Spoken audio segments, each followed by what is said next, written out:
Sunlight streams into a luxurious private jet, illuminating Mothina, stylish and calm, sipping sparkling water. Moria gestures animatedly, her energetic chatter filling the plush cabin, a stark contrast to Javi's quiet gaze. Javi watches the world outside, a small, knowing smile playing on her lips, lost in thought. Poppy, nearly spilling nuts, giggles as Sina captivates them with a humorous anecdote, the mood light and carefree. A violent jolt rocks the private jet, sending drinks spilling across the pristine interior and overhead compartments flying open. The engine sputters a sickening sound, and an alarm blares, filling the cabin with dread.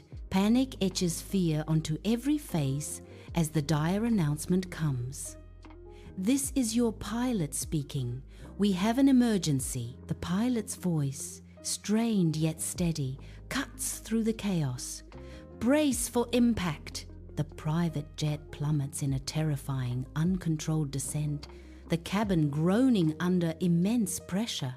Oxygen masks drop from the ceiling, swinging wildly, a stark symbol of impending doom. My friends struggle desperately with their harnesses, their faces contorted with raw, primal fear. Amidst the chaos, their eyes wide with terror, they fumble against the crushing G-forces. Amidst the chaos, I manage a quick, wide-eyed glance at the camera, a fleeting hint of future purpose. My eyes, filled with a strange resolve, offer a silent promise of what is yet to come. A frantic crew member, pale with terror, points wildly towards the emergency exits, her voice strained amidst the chaos. She shouts urgent instructions about parachutes, her words barely cutting through the rising panic. The friends, their faces etched with a mix of terror and adrenaline, move with desperate urgency. They clumsily grab the nearest parachute packs, their movements stiff with fear and adrenaline. The private jet groans in protest, its engines sputtering violently against the vast open sky. One by one, figures leap into the roaring torrent of wind, plunging into the endless blue above. The plane, now a smoking wreck, shrinks rapidly into the distance, a testament to their desperate escape. With a loud snap, parachutes deploy, blossoming like vibrant flowers against the breathtaking expanse of sky. They descend, suspended between peril and freedom as the wind whips past.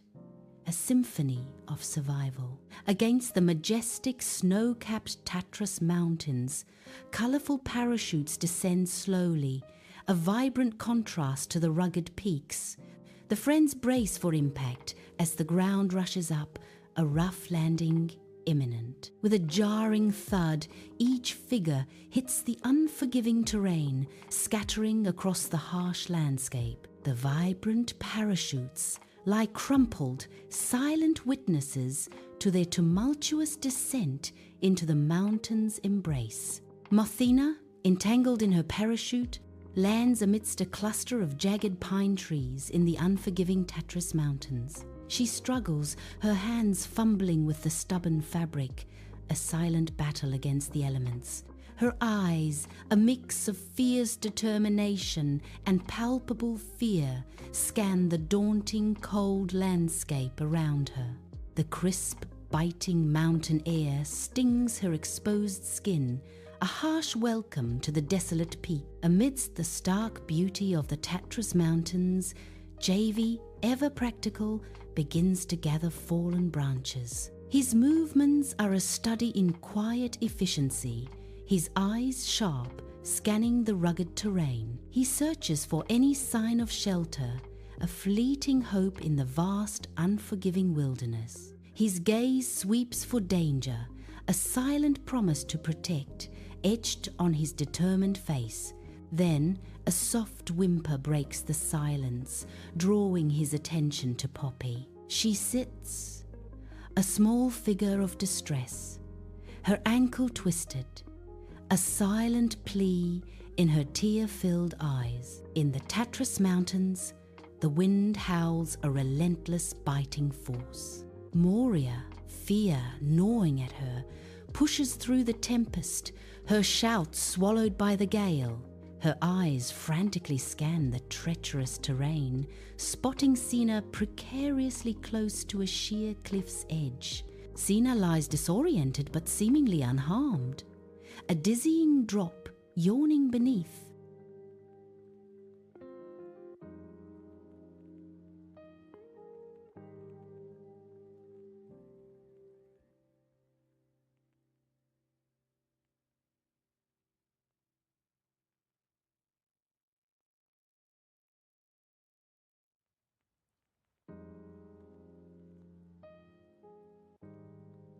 With a dramatic flair, she declares, "All right, viewers, this is where things get interesting." Her warning echoes through the mountain air. And remember, don't try this at home or anywhere, really. In the cruel cold of the Tatras Mountains, the reunited group huddles together, their breath pluming in the frigid air. A struggling fire offers little warmth as Poppy winces, gingerly touching her ankle, her face pale with pain. Mothina, brow furrowed, sifts through their meager supplies, a grim assessment in her eyes. The sun, a fiery orb, begins its descent behind jagged peaks, casting long, stark shadows across the frozen landscape. JV's eyes narrow, scanning the vast, snow-dusted Tatras Mountains, a landscape of stark beauty and unforgiving cold. A faint wisp of smoke, barely visible against the distant, jagged peaks, catches his attention, a tremor of hope in his hand. A flicker of hope ignites in the eyes of the others, dispelling their despair as they follow his gaze. They move with renewed purpose, carefully gathering their meager belongings, each movement deliberate and hushed. The last light of day bleeds from the sky, painting the dense Tatras forest in hues of deep purple and shadowy grey. The air grows colder, and the amplified sounds of the wilderness press in on the weary group. Moria stumbles on an exposed root, her exhaustion nearly claiming her. Without hesitation, JV reaches out his hand a lifeline, helping Moria regain her footing. Fatigue etches their faces, but a stubborn resolve hardens their eyes against the daunting terrain and biting cold. Under the cloak of night in the Tatras Mountains, a dilapidated wooden cabin emerges from the dense trees. Its weathered planks and sagging roof hint at a long-abandoned past, yet it beckons with the promise of shelter. The cabin, partially obscured by the dark foliage, offers a silent refuge against the harsh mountain elements. A beacon of hope in the wilderness, its presence draws a collective, heartfelt sigh of relief from the weary group. The air fills with the soft exhale of gratitude as the group finds unexpected sanctuary in the old cabin. Dust motes dance in the faint moonlight, illuminating the grimy window of the neglected cabin as biting cold fills the air. Amidst the debris, JV, with surprising agility, clears a space, preparing for warmth. Flames leap from the stone fireplace, casting dancing shadows and chasing away the pervasive chill of the night. The radiating warmth softens weary faces, igniting a flicker of desperate hope in the desolate cabin. In the old cabin's dim light, Mothina, with a furrowed brow, carefully tears a strip from a worn shirt. Her hands, tender and precise, gently wrap the makeshift bandage around Poppy's injured ankle. Meanwhile, Moria delves into dusty, ancient cabinets, her search revealing forgotten relics. She unearths a collection of rusty utensils, their edges dulled by time, and moth-eaten blankets. Despite its primitive state, the cabin emanates an unexpected, comforting warmth. It feels like a sanctuary, a refuge from the harsh world outside, embracing them softly. In the old cabin, China sits by a crackling fire, its warm glow dancing on her face, a hint of mischief in her eyes. She turns, a playful smirk gracing her lips, as if sharing a secret with an unseen audience. Okay, so we found shelter. Good. Now, about food. This is where the crazy stuff begins, she says, eyes gleaming. Her voice drops conspiratorially.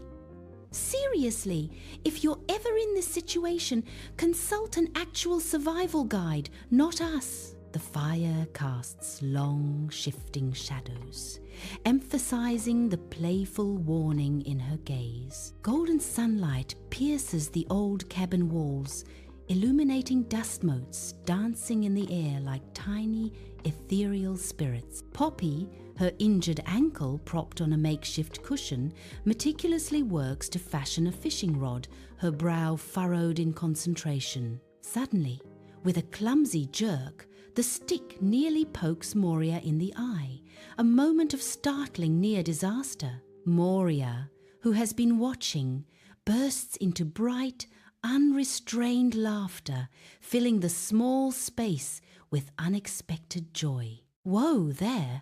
Nearly lost an eye to your newfound fishing skills, Moria exclaims, her voice laced with amusement. Poppy, caught between embarrassment and amusement, offers a sheepish grin, the tension broken by Moria's infectious laughter. Javy moves through the dense undergrowth, his eyes scanning the ground with profound intensity. He bends down with practiced ease, plucking a cluster of vibrant, ripe berries from the bush. His keen gaze identifies a patch of wild mushrooms, their caps peeking from the forest floor. Javy holds up his findings, a natural teacher demonstrating the vital importance of identification. His audience hangs on his every word, their faces reflecting a mix of wonder and eager understanding. A shared moment of crucial learning unfolds in the heart of the sun-dappled wild forest. Sunlight dapples the forest floor, painting the scene in shifting patterns of light and shadow. Mothina kneels, her brow furrowed in deep concentration, attempting to tie a complex knot. She consults a tattered, leather-bound book, its dog-eared pages whispering ancient secrets. Her fingers fumble with the twine, each failed attempt deepening her visible frustration. A sigh of profound relief escapes her as the knot finally holds, securing a rudimentary snare.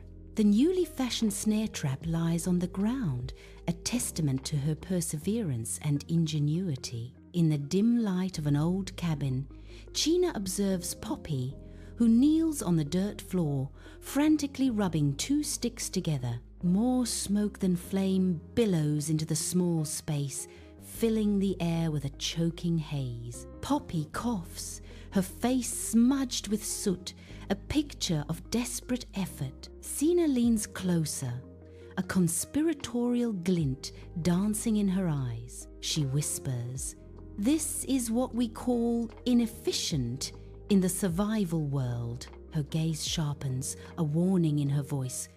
"Also, don't breathe that in." Inside the old cabin, a makeshift table bears a meager feast of berries and mushrooms, a testament to their survival. The group gathers, their faces illuminated by the flickering firelight, finding solace in the shared meal. A fragile peace settles over them as conversation flows, voices softened by shared trauma and burgeoning camaraderie. They recount their harrowing ordeal, each word weaving a stronger bond between them, a new family forged in adversity. Hope flickers in their eyes as they discuss plans for rescue, a collective will to survive burning bright. Moria, with a burst of energy, scrambles up a towering tree, her eyes scanning the horizon for any sign of civilization. Below, Javy strains to catch the sun's rays with a piece of reflective material, a desperate glint in his eyes. Moria's voice cuts through the stillness. "A little to the left, Javy. There's something glinting there." Javy, focused intently, responds, "Got it! Keep an eye out for anything else." Moria's gaze intensifies, a flicker of hope in her eyes as she scans the distant landscape. Inside the old cabin, the flickering fire casts dancing shadows, illuminating the faces of the friends, their laughter filling the air. A warm camaraderie hangs heavy, a quiet defiance against the biting chill that lurks just beyond their sanctuary. Poppy tests her ankle, a small, knowing smile playing on her lips, a testament to her resilience. In their eyes, hope, fragile yet persistent, flickers like a defiant flame in the encroaching darkness. Sina, her face illuminated by an unseen light, looks directly ahead, a thoughtful expression deepening her gaze. A subtle, knowing smile plays on Sina's lips as she concludes her message, a hint of hard-won wisdom in her eyes. So, we survived.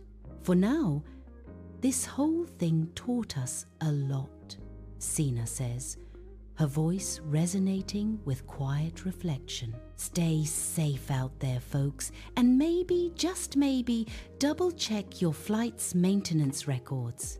A mischievous wink from Sina, a final, playful gesture before the lingering darkness of the old cabin reclaims her.